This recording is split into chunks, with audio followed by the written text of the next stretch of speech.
Hey guys, it's Brian with the Horror Experience. I just wanted to go over a film series from the late 70s. It actually started in the late 70s. It was by request. A friend of mine online was curious as to whether or not uh, he wanted to know some facts about the films, and I was willing to give him those facts because he knows I'm a collector of real death. I do collect videos of real death, everything from cartel murders to suicides to accidents, snuff films, which I do have a few, uh, unintentionally. I didn't get them on purpose. They came in a box of movies that were given to me by um, a video store that closed down. It was a local store, mom and pop shop that had just an unbelievable collection of just bizarre stuff. But anyway, when they closed down, they gave me boxes of stuff. I think I kind of mentioned it a little bit in the previous video. But anyway, the series I wanted to cover, as you probably had figured out by now, was Faces of Death. Came out in 1978. Um, People really latched onto it. I remember being a kid in the 80s. I think was when we discovered this. We went to the video store, myself and a friend of mine. When you grow up in the 70s and 80s, you find that you can, when you're a 10-year-old kid or whatever, you can just go to the store. You just walk to the store with your friend. We were out running around town by ourselves all the time. We'd go to the video store and rent stuff, and we rented Faces of Death. You can't get away with that shit now. If somebody, mom would drop us off at the movie theater, 7, 8 years old. I remember seeing Shivers when it first came out in '76, which was a David Cronenberg film about that alien slug thing. That it was a gory, weird movie. But anyway, it was over the top for us at that time. But that was technically one of my very first movies. It brought me into horror, besides Scooby Doo and I think Kolchak, The Night Stalker with Darren McGavin. That was a series that kind of brought me into horror too as a kid. But anyway, we went out and rented this and got some pizza and went home and, of course, watched this. And the first thing that comes to mind is all of it is real, and you don't know any better when you're a young kid. But now when you watch this, you can see the fakes versus the real stuff. And in this particular one, which is the very first one from 1978, has an interview segment with the director, and it's called Faces of Death, Fact or Fiction. And the director, which is Conan Lee Sinclair, I think is how you pronounce his name.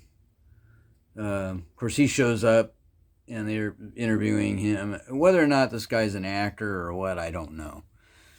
Because when they introduce you to the film, you're introduced to this doctor, Francis B. Gross, and that's where you kind of, like, oh, okay, with a last name like that. I mean, I know there's people with a real name Gross but it's just a little too coincidental. I mean, I think they're just kind of letting you know that, hey, we're just here to gross you out. We're just here to, even though we're trying to make it documentary style and we're trying to make it seem educational, that this Dr. Francis B. Gross is studying death and all the different categories of death and how people die and everything else. The 10,000 ways to die and all of that. And he's studying this and he's trying to make it seem educational. It isn't educational at all. It's just there to disturb you. That's all it is. It's just, you know. Anyway, we were able to get away with renting this thing, two kids. Took it home and watched it. But anyway, it starts off with animal kills, with animal death, which a lot of people, including myself, watching the real death of humans doesn't bother me as much as watching animals, especially cats or dogs or something like that. Pets being killed in reality. I have a hard time with that. It's just like that segment that's in the Cannibal Holocaust that has the animal slaughter in it, which is real animal slaughter. That turtle scene just absolutely floored me. I was just like, oh, no way am I watching this. Anyway, there's a lot of animal scenes in this, including the slaughterhouse, which was all real. Cattle, pigs, sheep, chickens. Pretty rough, to say the least. Pretty rough. But it was a well done segment. I think the animals were all real in the animal segment. And then you move on to people stuff, and that's where things get choppy. You got the monkey brain scene, which I think a lot of people, anybody who's into horror films, are well aware of this series. The monkey brain scene, of course, was reenacted. Fake monkey. It was a real monkey at first, and then after that, it was a fake monkey with cauliflower and red food coloring. Pretty simple. And then, of course, you had actors sitting around a table as if they're eating in some exotic restaurant somewhere, which people do eat monkey brains, apparently, in some restaurants. And then there's suicides and accidents and murders and everything else. But you can see the squibs going off on the person when they're getting shot, so you know that's faked. They did a good job, though. I'll have to say, as a kid, I didn't think any of it was real. I didn't think any of it was faked. I thought it was all the real thing. So anyway, after seeing this, then obviously you had to go out and get the whole thing, which technically is 5 films. Could actually be 6, because you had the worst of Faces of Death, which was released alongside Part 2, and then there was Faces of Death 5, and that had segments just pulled out from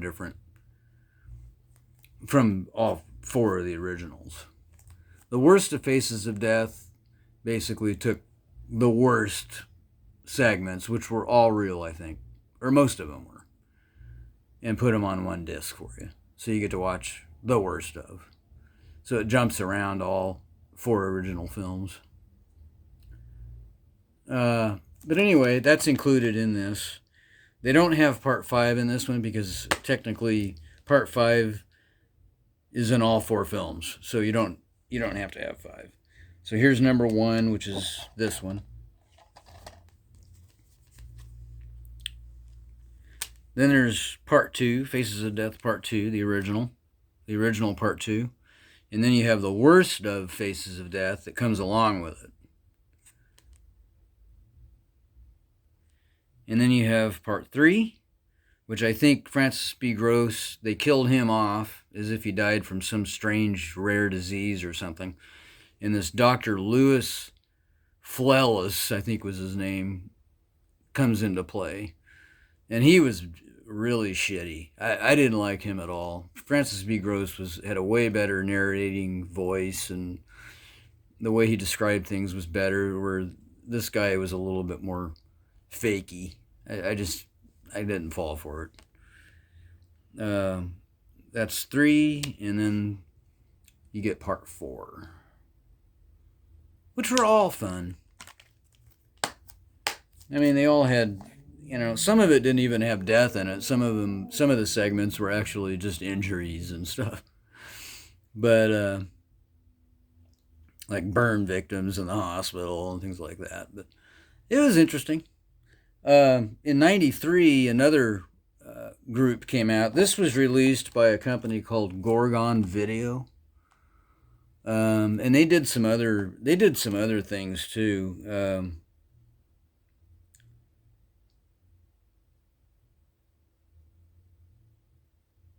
Yeah, they did trailer. They did The Strange and the Gruesome, which was another series. I have never bothered to try to look that up, and I really should. And then Beyond Bazaar with Jay, I think, what was his name? Jay Anderson or something like that. I've seen him in movies a few times, but he had this really weird face. And then, I mean, no offense, Jay. I know he's passed away now, but and he had this great voice, Beyond Bizarre, and it was all this weird, sideshow shit where people are swallowing swords and doing whatever, just weird stuff. But a lot of it was like sideshow stuff or freaks and things like that. But anyway, it was interesting. That's another one I'd like to find. I'm not sure if any of that stuff's even in print anymore, to be honest with you, but uh, Gorgon got behind all of that. But anyway, if you're interested in this kind of stuff, then you'll like it. In 1993, like I was getting ready to say, another group came out, um, or another film came out that was basically a rip-off of Faces of Death called Traces of Death, which for some reason has gone out of print. And I can't find it used for under $200. I mean, it's very expensive. And supposedly it has all real death in it.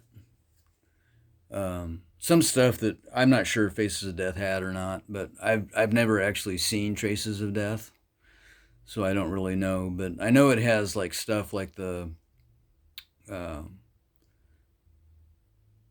uh, what was it, the Robert Bud Dwyer suicide, which was pretty gruesome.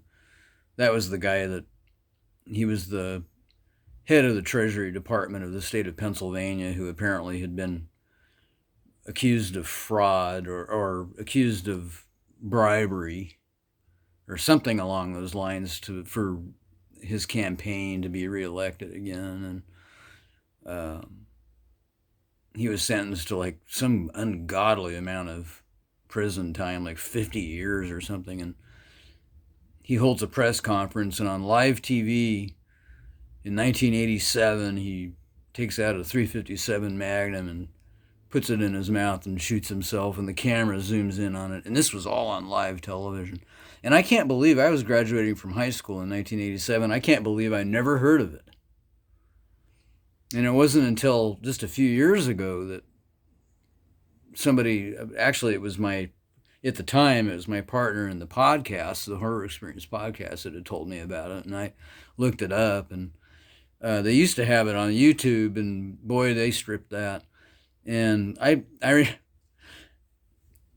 but anyway, they got stuff like that, but it's all real, supposedly. And I wish they'd bring it back into print because I'd like to get a hold of it, but I'm not paying $200 for a used copy of that, so sorry. It's not going to happen. Faces of Death will have to suffice. I've got plenty of death stuff anyway, so I don't really need it. But anyway, that is Faces of Death from 1978, the original, and then it carried on, making a total of 5 films. But like I had mentioned, the 5th film is just segments from the original 4, and then you have The Worst Of, which was accompanied by Faces of Death Part 2. All right, guys, that's all I had. It's the shortest video yet. We shall talk to you later. If you have any questions about anything or have any suggestions, I do have thousands of films, so if you want me to do any reviews or show off anything, let me know. We'll see if I've got it. I have everything from mainstream to old movies to everything up till today, or pretty much up to today. But anyway, that's all I had today. Well, for now. We shall talk to you soon. All right, bye.